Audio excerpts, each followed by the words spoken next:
quarterbacks are supposed to run. The receivers are supposed to catch the football. This is the Rob Dibble Show.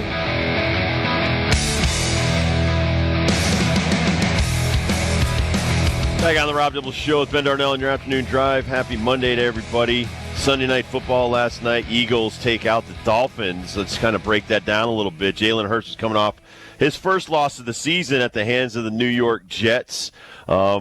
23 for 31. Still had an interception.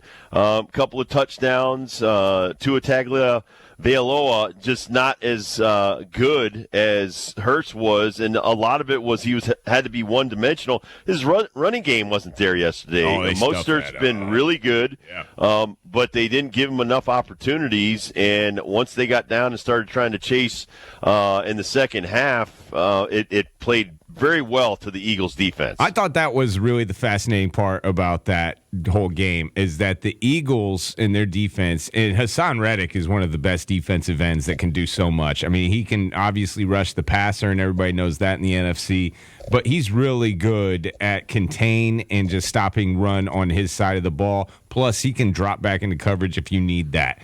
Just them stopping the run. When you're going up against Miami and they're setting records like the greatest show on turf back in St. Louis with Kurt Warner and them boys back in the day, you would think that, man, I got to know where Tyreek Hill is, which, by the way, he got his once again. There's almost nothing you can do with that speed demon. But you wouldn't think, like, number one priority is to stop the run. It was inexistent, and it made them one-dimensional, and it made the life a little bit easier for Philly. I thought that was kind of the story of the ball game that, yeah, even though they're a great offense, they throw it all over. Tua's pinpoint. They got receivers all over. Waddle is dealing with a back injury. He was in and out of that ball game. Right. But still, you cannot create separation if you have no running game. If you have no threat of the handoff, it makes life easier for those linebackers to drop back in their hook to curl. But I just love Jalen Hurts. Not only was it a loss last week, but he also got banged up where we didn't know if he was going to play. As I think it's an ankle, might be a knee. I don't know off the top of my head. I just know he wasn't 100%, and it didn't look like it. It looked like he was 100%. The interception that he throws is a deflected pass that ends up right in the lap of a Miami Dolphin, and that's how they score their 17th point. Like, it was a defensive butt kicking that Philadelphia handed the Miami Dolphins. And that was a big loss with the Bills losing, with the Patriots winning, and now with the Jets on idle. Things are tightening up there in the AFC East, man. Very tight division right now. So that was a huge game on a bunch of fronts, but I still think that Philadelphia shows you they have playmakers everywhere on defense. Jalen Carter was another menace last night in defensive tackle. But they got some offensive threats as well. Julio Jones got worked in. They gave him a couple of passes for the first time in an Eagle uniform. A.J. Brown, woo! If you like Deebo Samuels roughing people up at the receiver position, you'd like A.J. Brown as well, because he is just a physical force and hard to tackle, hard to cover, because you might have him covered. He's just going to box you out and go get the football, and he's going to want it more than you. So there's not much you can do when the ball's in the air sometimes when A.J. Brown's on the other end of it. I was blown away watching the piece that they did on A.J. Brown, that he wanted to be a Patriot, thought he was going to be a Patriot, was blown away when they didn't draft him. He went in the bathroom, left the house he was at, and cried. I know. He was crushed. So I think, some teams miss on the draft. I think they drafted, N'Keal Harry, who's no longer a Patriot. Man. Yeah, listen, the Patriots have had many very good drafts, but not getting A.J. Brown, that dude's top 3 in the NFL right now. Fantastic. Tyreek Hill, like Deebo Samuels, and Deebo, by the way, not playing tonight because he's so banged up with the 49ers. I got to get that guy the ball in the backfield.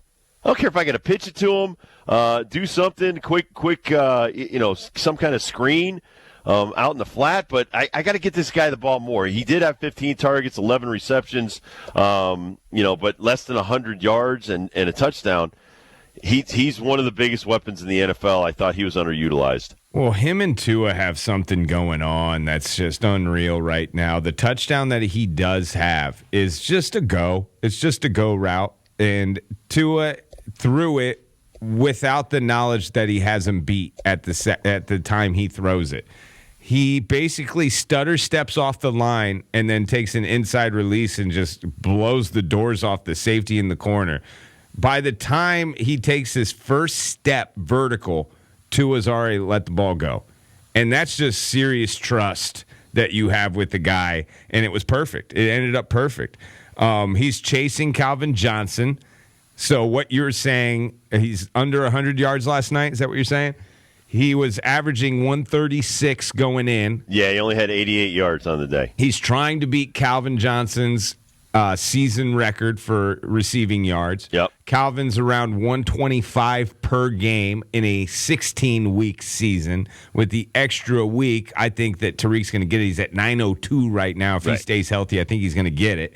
But I think he even wants that yards per game compared to what Calvin Johnson, just for his own personal. But I still think that any means necessary, that if he gets double covered and Waddle and anyone else has a bigger day, that Wilson guy that they brought on, he's a beast. He can make some plays. I think he'll be fine with it as well, because this is a good team. Despite the loss last night, this is a really good football team with playmakers all over the place. I do think they got ripped off on a couple of calls. I do agree with Mike McDaniels. There was an obvious face mask that was illustrated at the end of the half that wasn't called. That could have been a touchdown or some extra points. But it is what it is, man. You're going to get some calls later in life that you probably shouldn't have. Oh, yeah. A.J. Brown's only 100 yards behind Tyreek now, though. 52 receptions for 809. Yeah. As you said, 52 receptions for Tyreek Hill at 902. So nice battle going on there. Tyson Bagent, undrafted free agent. Yep, Tyson Bagent with the Bears. Obviously, no Justin Fields, so Bagent's in there, and he gets a huge win for the team. But let's talk about some of these backups versus the starters. And is there a point where you say, listen, the season's lost, or maybe we want to go in a different direction next year? We have to start looking at the quarterbacks that are backing us up, or this guy isn't coming back for a while. Do we trade for somebody, and so forth?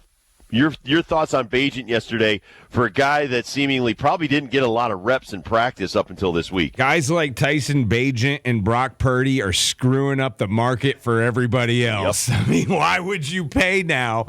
Patrick Mahomes is obviously playing out his contract pretty damn nicely. Standalone. It was hard to imagine how you can come up with the value of $500 million and how you can ever live up to that. But he's on track. He's on track to do it. You're right. A standalone exception to the rule. What Tyrod Taylor has done the last, I'd say even couple weeks. I know he had the blunder before halftime 2 weeks ago. They could have won that ball game.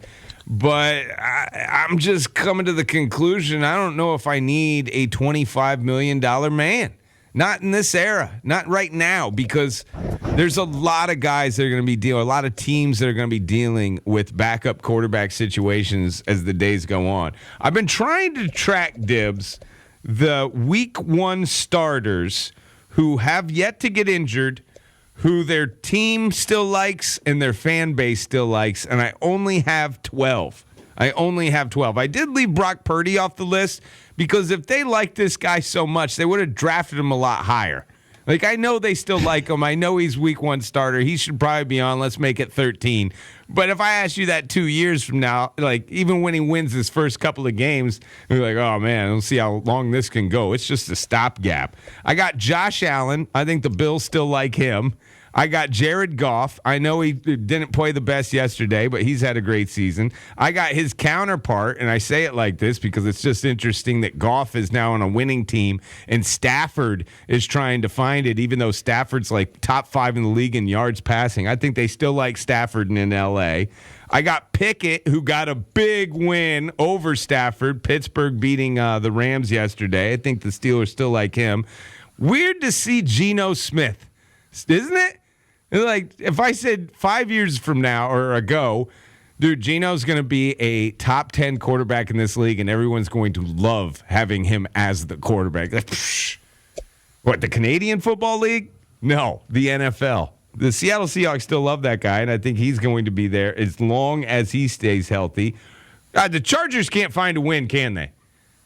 They can't. No. I know they were playing KC, but that was a better game than 31-17. And they still like Herbert, but I just feel like even against your boys a couple weeks ago, man, Keenan Allen's awesome. Eckler's awesome. That Everett tight end they got's really good, too.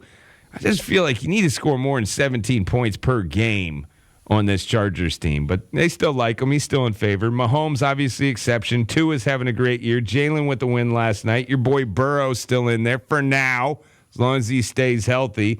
And then I got C.J. Stroud, Trevor Lawrence. After that, like I can't even say Kirk Cousins. You didn't bring up Lamar Jackson. Oh, I think they still like him. They're 5-2. Lamar. You're right. I missed Lamar. I got Lamar on there. Wow. I do got Lamar. I know she didn't say Dak Prescott. Right now, he's 21st amongst quarterbacks. And you don't like him. Your fan base doesn't like him. It's not that I don't like him. It's you would take someone else. I would absolutely take someone else. Absolutely. And, like a Matthew Stafford, just anybody that manages situations a little bit better. There's very few guys that stare down receivers like Dak and get away with it. He's not a guy that can check down very well. I think that Romo was way better at it, and I couldn't stand Romo. When you get $100 million, you got to get to the postseason. You got to get a couple of wins deep every year into the postseason, and get into conference championships and stuff like that. So I don't know. Like you said, I mean, Herbert, he's got so much weaponry around him, and he's not winning. I don't know if I could put it all on the guys on the field, but at the end of the day, they got to execute. And if they don't like what's being called, they've got to put up a fight and say, hey, listen, I just got this monster deal, $250, $300 million deal. I'm way more important than you are. Either we change the offensive coordinator or, we're going to continue to lose. You got to make noise. It's weird, though, because I think you can get strapped with that. Like, if you get like Daniel Jones and Tyrod Taylor right now, you obviously have to go back to Daniel Jones when he's ready. Why? Right. Because there's the investment. Like, that's the only reason. And that's going to piss off the defense. It's going to make Isaiah Hodges irate. Even homeboy Saquon Barkley. I know him and Daniel Jones are buds. He might even get mad if they start losing, and it's a poor performance at quarterback. But you're playing the guy because you paid the guy. Man, that only lasts so long in this league. And when you say that and you see this Tyson Bagent from Shepherd College walk in, first game, by the way. I know it's the Raiders and they're not the best of football teams, but still, what's the Patriots' problem? They couldn't do it. Tyson Bagent shows up and he has a game. Then he got old Brock Purdy making less than $1 million, rooming with an offensive lineman. That's right. Still rooming with a guy because he doesn't want to blow all the money he's making. I mean, it's wild to think about where we are in the quarterback marketplace of the NFL. And there's not many of them around. And Caleb Williams and Penix and everybody else that is coming out of college is waiting in the wings. And we are going to badmouth about 20 of these guys that end the season with these teams to make way for these 3 or 4 new guys who, out of all of them, only one will probably survive 3 years. And by that time, if he can survive the ridicule from all of us, we're going to flip on that person so fast. But I'm happy to see it when a guy like Tyson Bagent can go in there and show you that it's not necessarily a select few of people in this world that can win a football game in the NFL. Absolutely. All right, we'll take a quick break. Come back. Who we had, I'm looking forward to this. I know that... You are? Oh, yeah. Each one of us. Yeah. Listen, I don't expect to be right a lot. That helps our listeners. Exactly. So I think I had one right. We'll be right back on the Rob Dibble Show with Ben Darnell and Kurt Kaplan on the ones and twos. 97.9